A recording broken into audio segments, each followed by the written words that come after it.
Wahai sahabat setia Snack Video dan MTR Bitcoin Official Channel di seluruh dunia.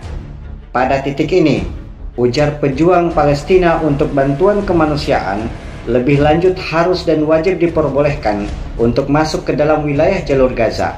Sementara dalam hal lain, untuk rekonstruksi pembangunan dan atau infrastruktur yang rusak akibat pertempuran harus segera untuk dimulai. Dalam hal pembicaraan tentang gencatan senjata total dan kembalinya proses keadaan tenang, harus dan wajib untuk disepakati oleh kedua belah pihak sebelum tahap berikutnya dapat segera untuk dilaksanakan dan atau segera dimulai. Terakhir, pejuang Palestina mengusulkan agar kedua belah pihak akan melepaskan jenazah dan atau jenazah yang masih berada dalam tahap ini setelah mulai dilakukannya proses identifikasi. Segala tindakan kemanusiaan yang telah disepakati oleh kedua belah pihak pada tahap pertama dan tahap kedua juga segera untuk dilanjutkan dan atau dilaksanakan. Apalagi yang ada di dalam proposal perjanjian tersebut? Para pejuang Palestina mengatakan bahwa dalam setiap tahap gencatan senjata wajib untuk segera diselesaikan sebelum tahap berikutnya dimulai. Di samping itu pula, pejuang Palestina juga mengatakan negara Israel harus memfasilitasi rekonstruksi penuh untuk rumah-rumah warga sipil yang telah hancur dalam jalur Gaza. Kemudian, fasilitas umum berikut infrastruktur ekonomi di Palestina lainnya dalam kurun waktu 3 tahun. Pejuang Palestina selanjutnya menuntut agar para penemu atau pemukim Israel berhenti melakukan penyerangan ke Masjid Al-Aqsa. Kemudian untuk situasi di masjid tersebut dikembalikan ke dalam kondisi sebelum tahun 2002. Tidak jelas kondisi apa yang dimaksudkan oleh para pejuang Palestina. Namun pada tahun 2002 yang silam, selama intifada kedua atau pemberontakan yang dipicu oleh kunjungan mantan Perdana Menteri Israel, Ariel Sharon, ke Masjid Al-Aqsa, pasukan Israel melakukan penindakan kepada warga Palestina di bawah perisai operasi pertahanan.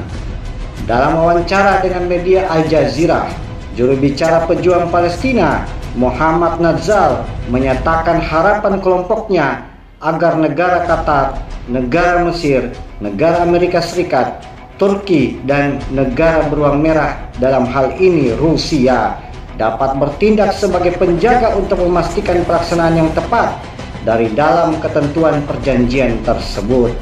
Jika disetujui, meskipun demikian, juru bicara pejuang Palestina telah menegaskan bahwa kelompoknya dan atau kelompok tersebut tidak akan terlibat dalam perlindungan mengenai persyaratan proposal tersebut. Nazar menyatakan tidak akan ada yang bisa ditawar dalam rincian tersebut. Mesin pembantaian Israel harus segera untuk dihentikan. Kami menuntut penarikan pasukan Israel dari penguasaan jalur Gaza secara total dan atau secara menyeluruh. Kemudian, tanggapan kami realistis dan tuntutan kami masuk akal. Setelah rencana ini segera dimulai, kami yakin bahwa setiap rintangan akan dapat segera diatasi untuk dapat mencapai sebuah kesepakatan akhir, memungkinkan untuk kita melampaui titik awal menuju titik akhir yang diinginkan. Apakah Israel akan menyetujui kesepakatan tersebut? Pihak berwenang Israel mengungkapkan bahwa selama atau saat ini Mossad sebagai badan intelijen negara Israel sedang melakukan evaluasi mendalam terhadap isi proposal perjanjian gencatan senjata tersebut. Tidak akan ada batas waktu yang pasti untuk memberikan respon dan atau tanggapan. Ketika negosiasi terus berlangsung, Presiden Amerika Serikat yang dipimpin oleh Joe Biden mengatakan dan atau menyatakan kepada pihak wartawan pada hari Selasa bahwa proposal tersebut dianggap sedikit terlalu berlebihan.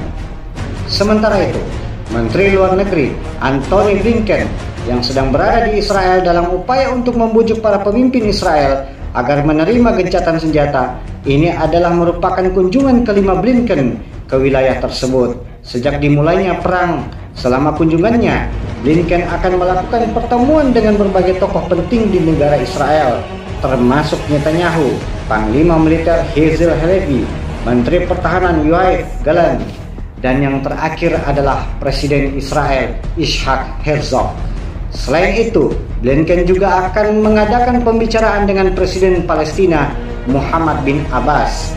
Kemudian pada hari Selasa, Perdana Menteri Qatar Sheikh Mohammed bin Abdulrahman bin Jassim Al Thani berjumpa dengan Blinken. Setelah pertemuan tersebut terjadi, Al Thani menyampaikan kepada wartawan bahwa proposal dari pejuang Palestina mendapatkan respon dan atau tanggapan yang positif secara umum dan atau secara luas.